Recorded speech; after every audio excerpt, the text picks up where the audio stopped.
Sabia que o aneurisma da aorta abdominal afeta sobretudo homens a partir dos 65 anos? É uma doença silenciosa e potencialmente fatal se não for detectada a tempo.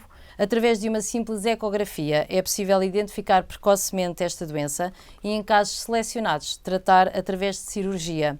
É sobre esta doença desconhecida que vamos falar neste Consulta Informal, um programa que faz parte do Arterial, a secção do Observador totalmente dedicada às doenças cerebro-cardiovasculares. Como habitualmente, convidámos um médico e um doente.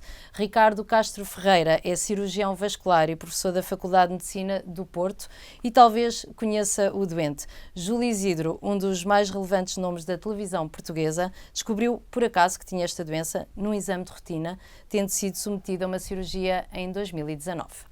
Então, obrigada aos dois por terem aceitado o nosso convite. Começo aqui pelo Ricardo Castro Ferreira, para que nos explique que doença é esta, o que é o aneurisma da aorta abdominal e quem é que afeta mais. Muito bom dia, Cláudia. Bom dia, Júlio Isidro. De facto, o aneurisma da aorta abdominal é uma doença muito peculiar, em que a principal artéria do nosso corpo, por diversas razões patológicas, começa a dilatar e vai dilatando ao longo dos anos, e à medida que vai dilatando, as suas paredes vão enfraquecendo, a tensão na parede vai aumentando e o risco de ruptura vai aumentar de forma exponencial, até um ponto em que ele acaba por ser proibitivo e rebenta. E ao rebentar temos uma catástrofe da medicina, com uma mortalidade muito alta. E a peculiaridade desta doença é o facto de, à medida que a artéria vai dilatando, não dá qualquer sintoma, mas está ali para o médico detectar, para o médico ver e para o médico seguir atempadamente. E depois há diversos critérios muito objetivos que nos fazem, em determinado ponto, decidir, ok, é para tratar, e temos tratamentos muito efetivos e de baixa morbilidade que são eficazes a resolver o problema. Morbilidade, que significa? Complicações, okay, acima de tudo, associadas ao tratamento. À intervenção. Isto não dá sintomas, então leva-nos a pensar que podemos estar a passear e a ter a vida tranquila sem qualquer indício de que possamos Sem ter dúvida. Esta doença. A peculiaridade desta doença, quando falamos em doenças estamos habituados a falar em sinais, sintomas e a estar atentos a esses sinais, a esses sintomas. Com o aneurisma da aorta abdominal, eles não existem. Nós podemos estar 5, 10, 15 anos com este assassino, entre aspas, dentro de nós e não fazemos a menor ideia, não temos qualquer sintoma, estamos a andar, estamos a guiar, estamos a fazer a nossa vida completamente normal. E quando aparece o primeiro sintoma, normalmente é um sinal de ruptura ou pré-ruptura iminente, e é uma das maiores emergências da medicina e um dos problemas com maior taxa de mortalidade. Se acontecer esse cenário, que nós queremos é que não aconteça. E temos muitas formas em que ele de facto não aconteça, se estivermos atentos e se estivermos conscientes para a doença. E como é que fazemos isso? Ou seja, imaginando que as pessoas vão ver este programa e que vão ficar naturalmente assustadas, chegam ao médico de família e falam sobre isto, o médico de família ou de medicina geral e familiar deverá pedir um exame em específico, ou seja, como é que se reverte esta situação? Exatamente. Pelas características desta doença que nós estamos a acabar de falar, não dar sintomas, mas ter esta evolução temporal em que nos permite diagnosticar a doença com alguma facilidade, existem critérios muito bem definidos e critérios escritos e com recomendações fortíssimas da Sociedade Europeia de Cirurgia Vascular e de Cardiologia, que nos dizem que em homens com idade igual ou superior a 65 anos, uma simples ecografia abdominal realizada uma vez permite-nos diagnosticar e orientar para seguimento, ou então ter simplesmente, ok, não tenho o diagnóstico, as pessoas com a doença. Isto está recomendado para homens com 65 ou mais anos, porque a doença é 8 vezes mais frequente em homens do que em mulheres. Então o custo-benefício de rastrear a população está muito estabelecido nos homens, nas mulheres só mesmo se tiverem familiares em primeiro grau com a doença.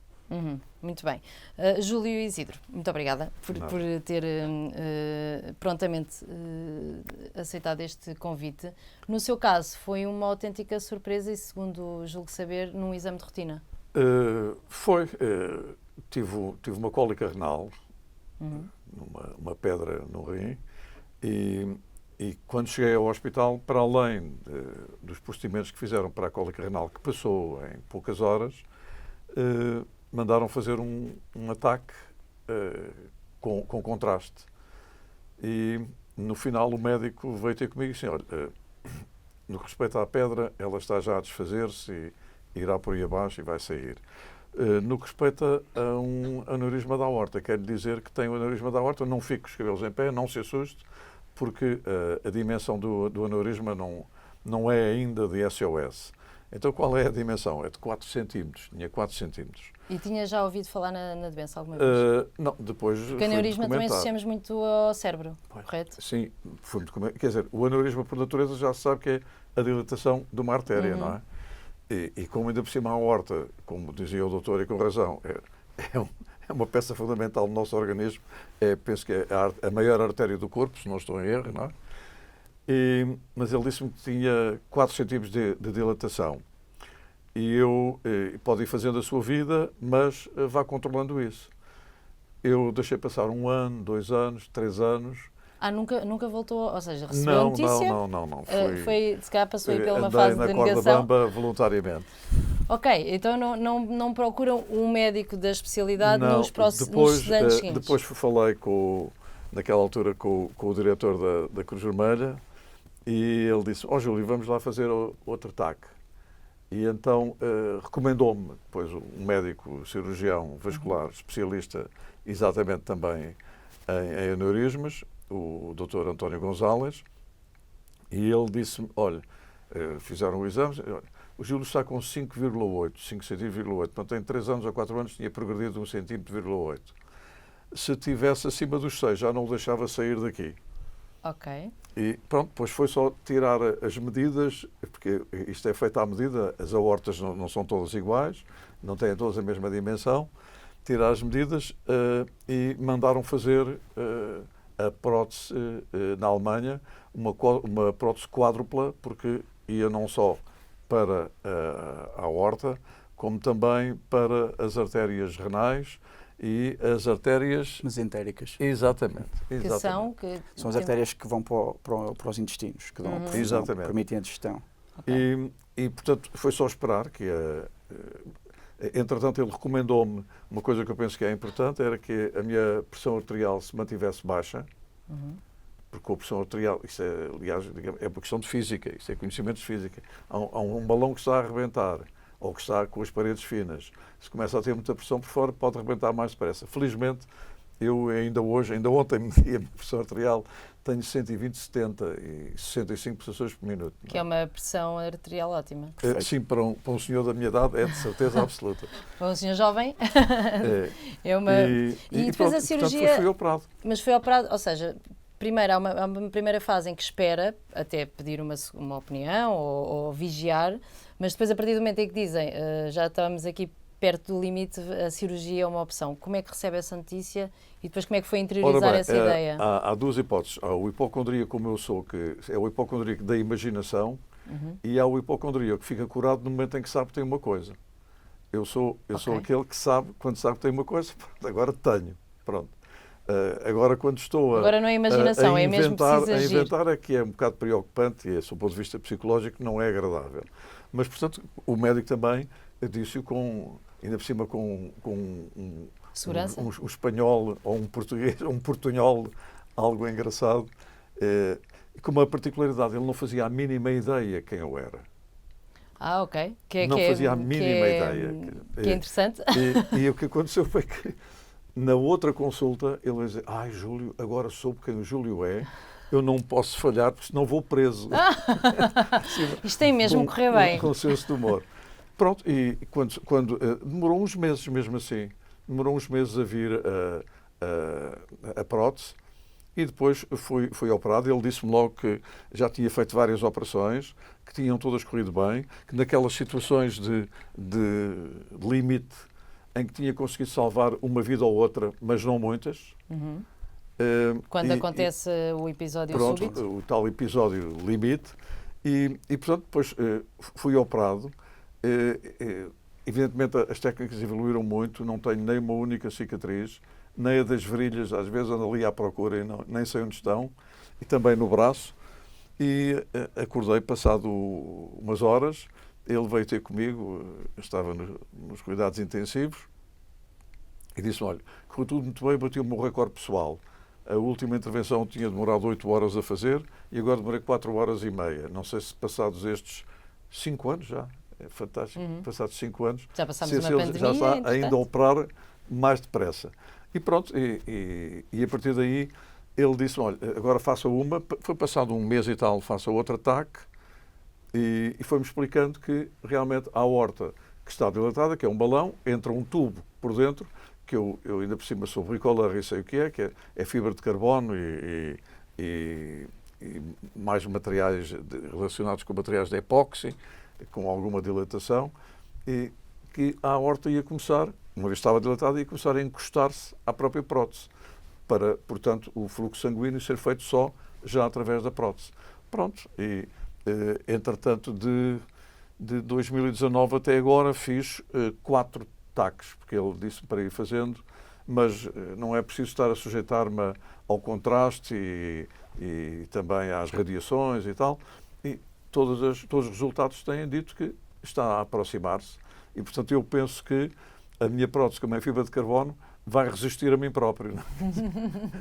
Ricardo, ouvimos aqui a questão da cirurgia e da duração. Tenho algum receio que as pessoas se assustem em casa, se por acaso já tiverem algum diagnóstico de aneurisma da aorta abdominal.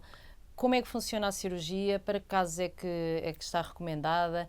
É sempre assim complexo? Não é? Já é mais simples? Como é que tem evoluído a esse nível de tratamento? Exatamente. O caso do Júlio Isidro, pelo mediatismo da personalidade, foi muito falado entre nós da cirurgia vascular e é um caso particularmente complexo. Um caso que exigiu uma prótese ramificada é um caso raro. A grande maioria dos aneurismas nós conseguimos fazer com próteses simples e uma cirurgia que no caso do Júlio correu bem e durou 4 horas. Hoje em dia nós conseguimos fazer nos casos mais lineares, que são os 90%, 95% dos casos, conseguimos fazer com uma cirurgia de 1h30, 2 horas e que também é feita de forma minimamente invasiva, com acesso só pelas virilhas e que muito pela Europa fora está a caminhar mesmo para a cirurgia de ambulatório, em que os estudantes entram de manhã, fazem a cirurgia e no próprio dia, ao final da tarde, vão para casa. Ou seja, em termos de critérios para tratar, nós temos isto também muito bem estudado, a partir dos 5,5 centímetros nos homens e 5 centímetros na mulher há uma indicação formal para corrigir e 90% das vezes dá para corrigir desta forma, minimamente invasiva, com uma cirurgia muitas vezes com a própria pessoa acordada, com anestesia local e que lá está, põe uma endoprótese que separa o sangue da parede do aneurisma. E a prótese também é personalizada, ou seja, adaptada a cada caso? Todas as pessoas têm uma prótese adaptada ao seu aneurisma, mas às vezes tem que ser mesmo feita à medida, customizada, que foi o caso do Júlio Isidro, pessoas dos buraquinhos para as artérias renais e para as artérias mesentéricas no sítio certo, cada artéria é diferente e aí demora às vezes 2 meses a ser feita à medida na Alemanha e vem a própria prótese para o Júlio Isidro neste tipo de aneurismas mais complexos. Quando as pessoas são internadas, como foi o caso do Júlio, ele já nos vai contar isso, penso que passado 24 horas já estava a andar, correto? Sim, passado 24 horas, não foi contrariando os médicos, foi contrariando, digamos, algum pessimismo que eu pudesse ter. Eu quero testar-me, então levantei-me, fui para os corredores fora, encostado à parede, fui andando, mas no outro dia, uma vez que a sintomatologia já não era nenhuma, pedi para me darem alta e deram-me alta, portanto eu saí passado 48 horas. Ok, que também é bom para uma cirurgia longa. Excelente. E como é que se tranquiliza o doente? O Júlio há pouco dizia que teve alguns meses à espera que a prótese estivesse pronta, sendo que, e hoje há muito o Dr. Google, portanto as pesquisas não são muito favoráveis para quem decide investigar por si próprio. Como é que se tranquiliza o doente neste tempo de espera? Ou seja, sabemos que pode haver este episódio súbito, ainda não é possível operar, temos uns meses de espera, como é que se tranquiliza e se gera o medo? Exatamente, essa é uma excelente pergunta, mas temos que ver que há aqui alguma margem, ou seja, quando nós dizemos que há uma indicação para tratar a partir de determinado tempo, achamos que com esse tamanho o risco, ou seja, a indicação é para tratar, mas não há um risco iminente de ruptura, ou seja, há aqui uma margem de tempo em que a partir deste tempo o risco-benefício favorece tratar, mas não é um tamanho que temos que internar, foi como o Júlio disse, a partir de determinado tempo já não saía do hospital, ficava a esses critérios de diâmetro que, no caso de acharmos que temos tempo para pedir uma prótese e para fazer a prótese, é porque achamos mesmo, porque senão há outras formas de tratar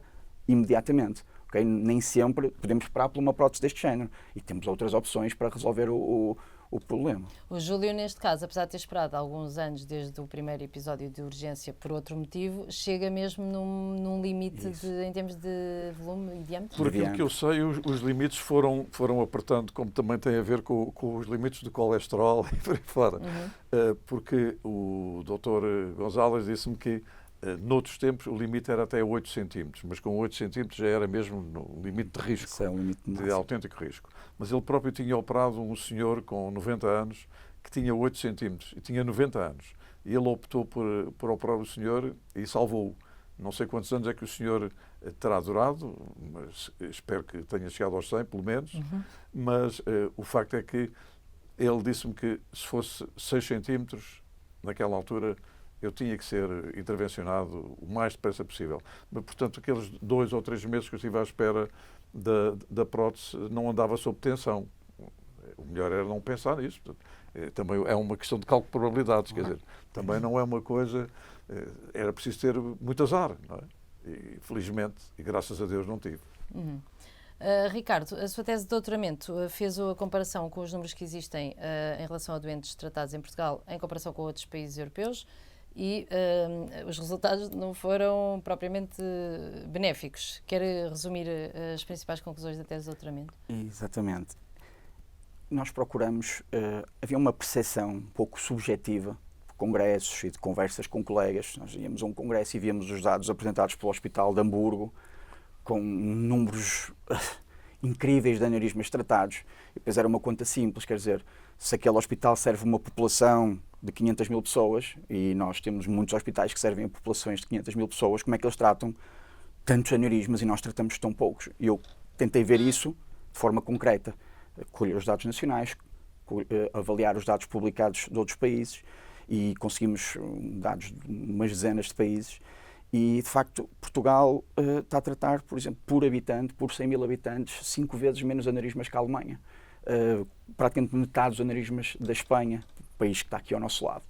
E esta diferença de números foi tão chocante que me levou a ir tentar procurar, então, razões. Será que temos menos aneurismas? Será que o nosso clima temos menos aneurismas que os outros? Então procuramos fazer um rastreio experimental, tentar perceber se é, de facto, tratamos menos porque temos menos aneurismas. Ou porque há desconhecimento em relação ao diagnóstico. É isso. Então fizemos o rastreio, tentamos perceber os nossos números e vimos que, de facto, não são diferentes dos outros países. Ou seja, não é por termos menos aneurisma que estamos a tratar menos aneurismas. O que vimos também quando estávamos a fazer o rastreio é que 85% das pessoas não fazia ideia, nunca tinham ouvido falar da doença. O que é impactante. 85% das pessoas não conhecem uma doença que tem estas características de letalidade e de fácil diagnóstico. E, de facto, com estes dados, nós procuramos ter alguns dados concretos para chegar às pessoas de decisão e dizer, de facto, temos um problema que não é assim tão difícil de resolver, e com estes dados concretos procuramos alertar e consciencializar as pessoas. Não há nenhum dado que seja tão importante como o caso, por exemplo, do Júlio Isidro, que foi muito mediatizado e que contribuiu tanto para a consciencialização da doença. Ou seja, há a parte dos dados e há a parte das conversas que nós estamos aqui a ter que devem caminhar no sentido de alertar as pessoas para este cenário. Então, para terminar, e que já estamos a chegar ao fim da nossa conversa, que mensagens podem ser dadas, por um lado, ao cidadão comum, porque depois também há aquela questão, eu agora vou ao médico e peço um exame e ele pode não receber bem essa minha, pode achar que é uma pesquisa aleatória. Por outro lado, há os profissionais de saúde que podem realmente recomendar este rastreio. Claro, assim, há dados muito objetivos que nos dizem aquilo que é: homens com idade igual ou superior a 65 anos devem ter uma ecografia abdominal para excluir a doença, uma isolada, um exame que é rápido, é barato e que nós temos capacidade de o fazer, ok? No caso de haver um familiar de primeiro grau com a doença, um irmão, um pai, um tio, a partir dos 50 anos, homens ou mulheres devem fazer o diagnóstico. É uma ecografia abdominal, é um exame simples. Se nós não o fizermos dessa forma, estamos sujeitos à sorte de o encontrar de forma acidental, como o caso do Júlio, enquanto estamos a pesquisar outras doenças, e é sempre uma aleatoriedade. E muitas vezes não é essa sorte. Pois, é uma questão de sorte ou azar. Acha que foi uma questão de sorte, Júlio? Realmente eu não tenho dúvidas nenhumas, foi uma questão de sorte, particularmente depois de ter tido conhecimento que tinha o aneurisma, até ao momento em que fui operado, Mesmo assim, esperei quase 4 anos e viajei e fiz tudo o que tinha a fazer. E não sentia nada, era óbvio. Portanto, a minha recomendação, se é que me pede uma recomendação, assim, não esperem por uma crise de rins para resolver um problema que não tem nada a ver com os rins.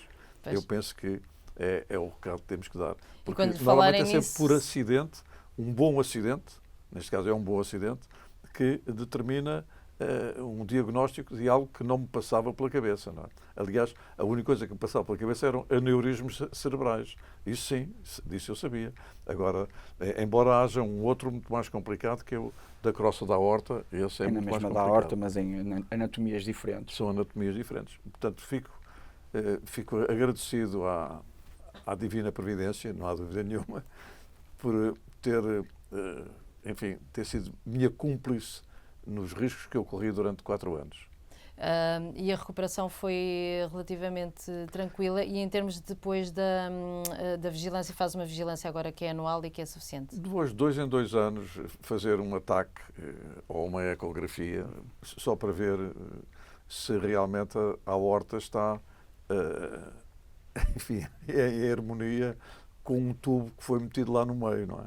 Mas acho que sim, acho que tem estado tudo a correr bem. Não... Se eu não sentia nada antes, também não sinto nada agora, não é? Isso é que é um facto. E, portanto, sinto-me bem. Antes de terminar, fiquei só aqui com uma questão que é, aqui o Júlio esperou 4 anos, as pessoas que em casa já tenham esta indicação não vão esperar 4 anos depois de verem esta conversa, mas que especialidade é que devem procurar? Quem segue e trata estes aneurismas, a partir do momento em que eles crescem, deve ser um cirurgião vascular. Durante muitos anos, eles podem não atingir tamanhos que assustem ao ponto de uma pessoa precisar de um seguimento especializado. Ou seja, nós chamamos aneurisma a partir dos 30 milímetros ou 3 centímetros, mas até chegar aos 4,5, 4,6, uma ecografia a cada 2 anos pode, e é simples, e pode vigiar o tamanho. E a partir do momento em que cresce, uma opinião de cirurgia vascular será muito importante. No público é referenciado, no privado podemos procurar a partir do momento em que é isso. A partida é sempre referenciado para cirurgia vascular? Cirurgia vascular é a especialidade que trata estes aneurismos. Muito bem. Em termos de números, não existem números muito concretos em Portugal, porque também há muito desconhecimento da doença? Existem os números que nós conseguimos captar para determinados trabalhos. Neste caso, no meu doutoramento, conseguimos alguns dados, e a estimativa é que, grosso modo, haja 26 mil pessoas em Portugal que não sabem que têm esta doença. E em termos de mortalidade? Em termos de mortalidade, se não for tratado, se romper, ok, grosso modo, fácil de perceber, metade das pessoas morre antes de chegar ao hospital e metade morre no hospital. Se for detectado e tratado, a mortalidade é inferior a 1,5%. São números que não são de desprezar. Daí nós também termos escolhido este tema para este episódio. Muito obrigada aos dois. Todos os episódios da Consulta Informal estão disponíveis em vídeo e em podcast, no site do Observador e nas plataformas habituais. Pode ouvi-los também na Rádio Observador. Muito obrigada por ter estado connosco.